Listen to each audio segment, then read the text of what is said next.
Assalamualaikum warahmatullahi wabarakatuh.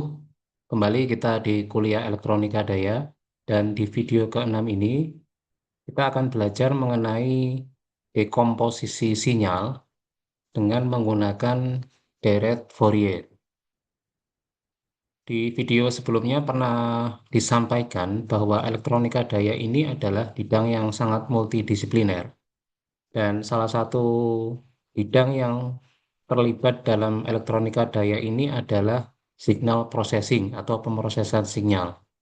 Dan salah satu gunanya adalah di sini. Nah, di sini untuk mendekomposisi sinyal ini kita akan meminjam satu konsep yang sangat penting dalam dunia sinyal processing, yaitu yang kita kenal sebagai deret Fourier. Kenapa kita perlu mendekomposisi sinyal menggunakan deret Fourier ini? Jawabannya adalah karena di rangkaian elektronika daya atau rangkaian konverter daya, nanti kita akan mendapatkan bahwa rangkaian konverter daya ini mereka memiliki output yang berupa gelombang periodik atau sinyal periodik tapi bukan sinusoidal.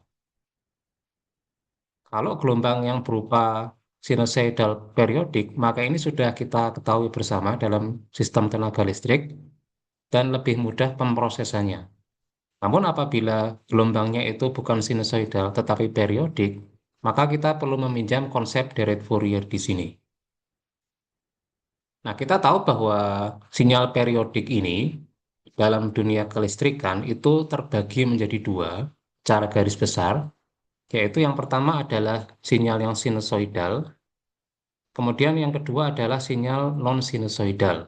Bagaimana yang kita sebutkan tadi, sinyal sinusoidal ini lebih mudah dianalisis karena memang listrik dibangkitkan pada asalnya itu dalam bentuk gelombang sinusoidal. Jadi listrik AC itu dibangkitkan dalam bentuk sinyal atau gelombang sinusoidal.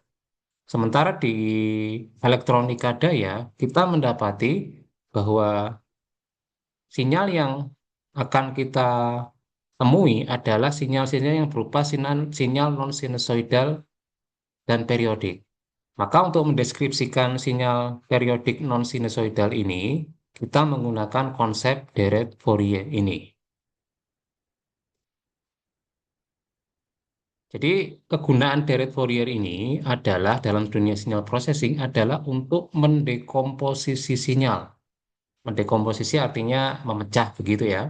Jadi untuk mendekomposisi sinyal periodik non-sinusoidal. Jadi ada catatan di sini bahwa dia harus periodik dan non-sinusoidal. Ya, syarat utamanya adalah periodik. Jadi kita menggunakan deret Fourier ini untuk mendekomposisi sinyal periodik non-sinusoidal menjadi sinyal-sinyal sinusoidal. Jadi misalkan saya memiliki gelombang periodik non-sinusoidal. Misalkan saya punya gelombang kotak di sini. Di sini kita punya gelombang kotak periodik tentu saja dengan periode T. Nah, nanti konsepnya adalah bahwa gelombang non-periodik ini akan dipecah menjadi beberapa komponen. Komponen yang pertama adalah komponen DC atau nilai rata-rata dari gelombang ini. Jadi nilai DC ini adalah nilai yang sifatnya konstan atau frekuensi nol. Ini komponen yang pertama. Kemudian komponen yang kedua dalam dekomposisi menggunakan deret Fourier ini adalah komponen fundamental atau nama lainnya adalah komponen harmonisa dasar. Kita gunakan notasi N sama dengan 1 di sini. Jadi untuk komponen harmonisa dasar ini, frekuensinya dia adalah sinyal sinusoidal yang frekuensinya adalah sama dengan frekuensi asli. Atau kita bisa nyatakan dengan frekuensi angular omega 0. Ini misalkan gelombang kotak di sini frekuensinya 50 Hz, maka sinyal sinusoidal harmonisa dasar ini atau komponen fundamental ini adalah sinyal sinusoidal dengan frekuensi 50 Hz juga. Ini komponen yang kedua. Komponen yang ketiga adalah komponen harmonisa yang lebih tinggi dari orde pertama, yaitu orde kedua, tiga, empat, dan seterusnya sampai tak hingga. Ya, jadi komponen harmonisa yang lebih tinggi ini frekuensinya adalah kelipatan dari frekuensi dasar, kelipatan bulat begitu ya. Jadi kalau misalkan saya mengobservasi harmonisa kedua, harmonisa kedua adalah sinyal sinusoidal yang frekuensinya 2 kali lipat dari frekuensi dasar. Jadi kalau gelombang kotak tadi frekuensinya adalah 50 Hz, maka harmonisa kedua adalah sinyal sinusoidal dengan frekuensi 2 kali 50 atau 100 Hz. Demikian pula, kalau saya mengobservasi harmonisa kelima misalkan, maka frekuensinya adalah 5 kali 50 Hz atau 250 Hz. Nah, ini adalah pembagian komponen dalam dekomposisi sinyal non-sinusoidal periodik menggunakan deret Fourier. Nah, komponen-komponen ini kalau kita jumlahkan, kalau kita superposisi, karena dia tadi adalah dekomposisi, dia dipecah menjadi beberapa komponen, yang artinya adalah komponen-komponen ini kalau disatukan kembali atau disuperposisi, maka dia akan mengkonstruksi gelombang asalnya, yaitu gelombang kotak ini.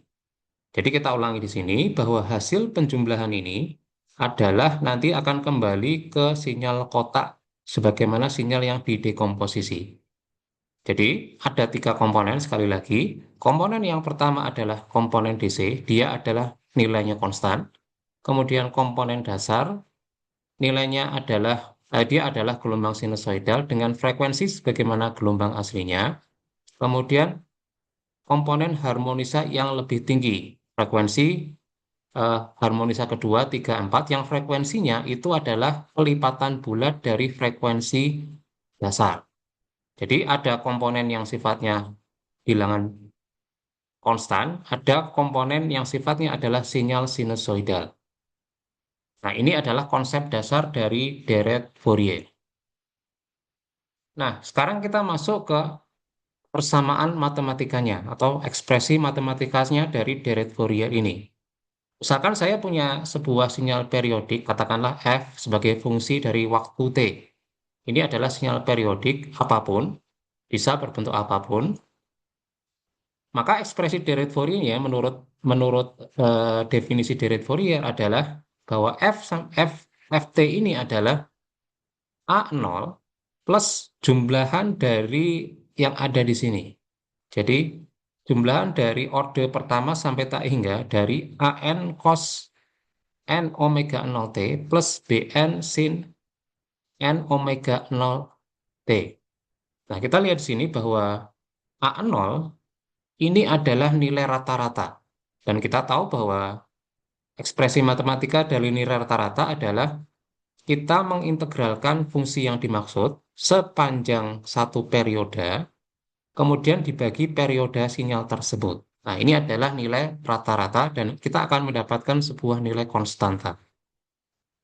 Kemudian AN adalah koefisien dari kosinus di sini. Jadi, menurut definisi dari deret Fourier, AN ini adalah hasil integrasi dari sinyal yang bersangkutan dikalikan dengan cos n omega 0 t terhadap t sepanjang periodenya, kemudian dikali 2 dibagi dengan periode sinyal tersebut. Kemudian Pn mirip, cuman kosinusnya diganti dengan sinus. N adalah orde dari harmonisanya, jadi 1, 2, 3 sampai tak hingga. Kemudian omega 0 adalah frekuensi angular atau 2pi f0. F0 adalah frekuensi dasar, yaitu frekuensi dari sinyal yang akan didekomposisi. Nah, di sini kita lihat bahwa kita memiliki 2 term atau 2 bagian sinusoidal di sini. Di sini kita punya cosinus dan sinus. Nah, sebenarnya cosinus dan sinus ini, karena sebenarnya kan mereka sama begitu ya. Cosinus adalah sinyal sinus yang digeser 90 derajat, dan sebaliknya pula sinus adalah cosinus, sinyal cosinus yang digeser sebesar 90 derajat. Nah, karena ada kesamaan ini, maka bisa kita kombinasikan menjadi satu gelombang sinusoidal saja. Maka di sini muncul ada ekspresi alternatif, yang pada dasarnya sama dengan ini, cuman kita menggabungkan antara dua term sinusoidal ini. Jadi kombinasi gelombang sinus dan kosinus pada ekspresi asli yang tadi itu bisa menghasilkan ekspresi alternatif deret Fourier yang seperti ini. Jadi ekspresi alternatif yang pertama, kita menggunakan gelombang kosinus. Jadi kita menggabungkan antara kosinus dan sinus tadi, dan kemudian kita menggunakan ekspresi kosinus. Nah, ekspresinya akan menjadi seperti ini. Jadi FT-nya tadi adalah nilai rata-ratanya, kemudian dijumlah plus orde pertama sampai theta hingga dari Cn cos n omega 0 T plus theta n. Nah, jadi Cn-nya di sini adalah kombinasi dari An dan Bn yang tadi kita hitung, yang tadi kita ekspresikan, yang tadi kita definisikan. Cn di sini adalah akar dari An kuadrat plus Bn kuadrat. Sementara sudut fase dari setiap orde harmoniknya ini, theta n, ini dihitung dari arkes tangen dari minus Bn per An. Ini kalau kita menggunakan ekspresi kosinus. Sekali lagi, kita bisa menggabungkan antara sinus dan kosinus, mengingat tadi fakta bahwa kosinus dan sinus itu sebenarnya sama saja, cuman digeser saja. Jadi kosinus adalah sinus yang digeser 90 derajat, dan sinus adalah kosinus yang digeser sebesar 90 derajat juga. Nah, ini ekspresi yang pertama menggunakan gelombang kosinus. Kemudian ekspresi alternatif yang kedua adalah dengan menggunakan sinus. Ekspresinya mirip, cuma nanti beda di definisi sudut fasenya saja. Cn-nya sama, yaitu akar dari An kuadrat plus Bn kuadrat. Sementara theta n-nya adalah arkes tangen dari An per Bn. Kalau tadi minus Bn per An, jadi hanya beda di theta-nya saja. Jadi ini adalah kita sebut sebagai ekspresi alternatif begitu. Bisa dengan yang pertama tadi atau bisa diringkas menjadi yang kedua ini. Sebenarnya sama saja gitu ya, karena yang kedua ini juga penurunannya itu berasal dari yang pertama tadi. Jadi kita perlu, kalaupun kita mau menggunakan ekspresi alternatif ini, tetap saja kita perlu menghitung An dan Bn di samping A0. Kalau kita panjangkan ekspresi alternatif tadi, kita akan punya ekspresi seperti ini. Kita akan punya persamaan seperti ini. Jadi, Ft atau gelombang yang akan kita dekomposisi itu adalah nilai rata-rata plus harmonik yang pertama, C1 cos omega 0T plus theta 1. Kemudian plus harmonik kedua, C2 cos 2 omega 0T plus theta 2. Plus harmonik ketiga, plus harmonik yang keempat, dan seterusnya hingga tak hingga. Ini kalau kita menggunakan ekspresi alternatif kosinus, dan bisa juga menggunakan ekspresi alternatif yang kedua yang menggunakan sinus tadi. Jadi sekali lagi A0 ini adalah nilai rata-rata atau kita sebut juga sebagai komponen DC. C1 adalah magnitud komponen fundamental yang berfrekuensi omega 0 dengan sudut fase theta 1. Dan kemudian C2, C3, C4, dan seterusnya ini adalah magnitud komponen harmonisa berfrekuensi 2 omega 0, 3 omega 0, 4 omega 0, dan seterusnya. Dengan sudut fasenya masing-masing, theta 2, theta 3, theta 4, dan seterusnya. Nah, dengan menggunakan deret Fourier ini, gelombang periodik non-sinusoidal itu bisa kita hitung nilai RMS-nya dengan lebih mudah dibanding dengan perhitungan RMS yang sebagaimana kita pernah terangkan di video yang sebelumnya. Jadi, nilai RMS sebuah gelombang periodik non-sinusoidal itu bisa dihitung dari komponen deret Fourier-nya.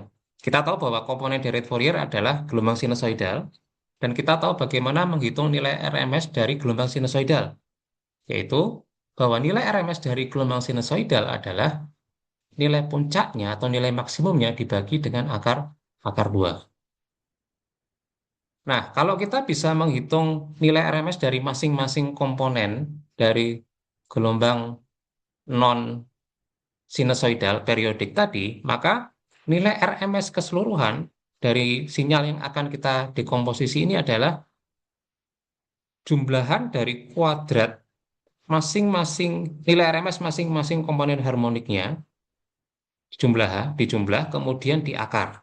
Nah, ini akan menjadi nilai RMS dari sinyal aslinya. Atau karena orde ke nol adalah komponen rata-rata atau komponen DC, maka kita ini dan ini bukan sinusoidal, khusus khusus komponen DC atau nilai rata-rata ini bukan sinusoidal, maka bisa kita keluarkan dari operasi sigma ini. Jadi di sini kita punya A0 kuadrat dijumlah ditambah dengan N, ini sedikit kesalahan, ini N1 sampai tak hingga. Ini harusnya satu ya. 1 sampai tak hingga dari CN adalah nilai maksimum dari sinusoidal di masing-masing komponen harmonik dibagi akar 2, sebagaimana rumus RMS yang kita ketahui untuk gelombang sinusoidal, kemudian dikuadratkan, dan kemudian semua ekspresi ini diakar. Dan ini akan menjadi nilai RMS dari gelombang asli yang sedang dikomposisi menggunakan deret Fourier ini. Kemudian dengan deret Fourier juga kita bisa melakukan perhitungan daya rata-rata untuk gelombang periodik yang non-sinusoidal. Nah, ini penurunannya kita perlu memanggil kembali ekspresi deret Fourier untuk tegangan dan arus. Jadi tadi kita sudah terangkan ekspresi deret Fourier secara umum, maka kalau kita terapkan dalam gelombang tegangan dan arus, kita akan dapatkan ekspresi seperti ini. Untuk gelombang tegangan kita gunakan V, untuk arus kita gunakan I.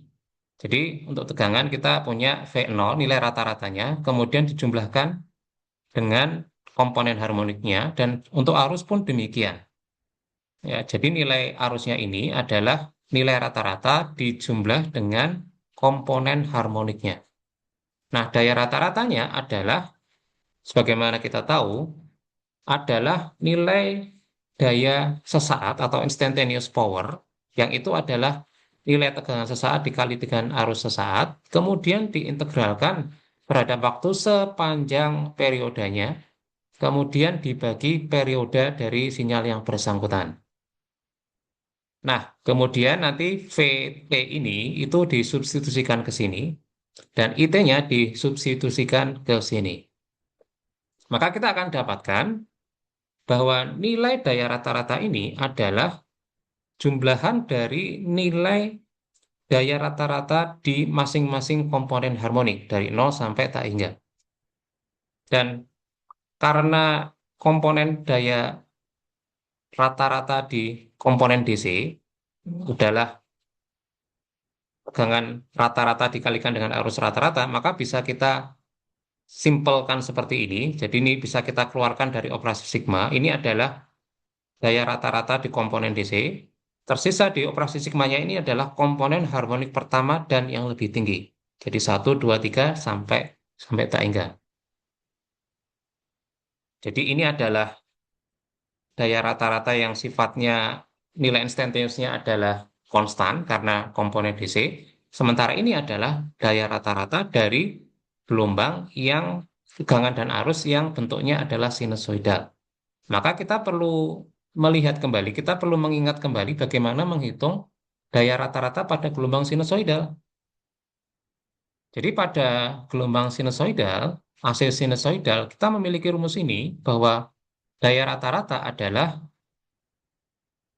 nilai tegangan maksimum dikalikan dengan arus maksimum dibagi 2, karena ini berasal dari Vmax dibagi akar 2, dikalikan dengan Imax dibagi akar 2, kemudian dikalikan kosinus dari perbedaan sudut antara tegangan dan arus.